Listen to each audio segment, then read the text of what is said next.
भोगिया बैठवले राजा जनक जी मंडप बीच रुआ करे आपन धिया दान हे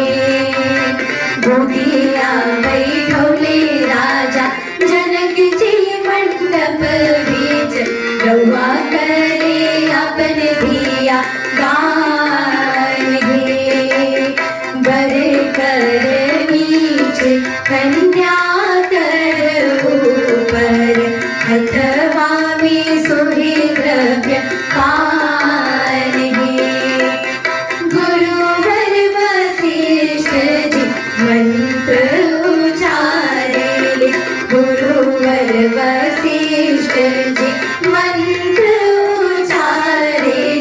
मंत्र दोहरावे प्रभु राम जी मंत्र दोहरावे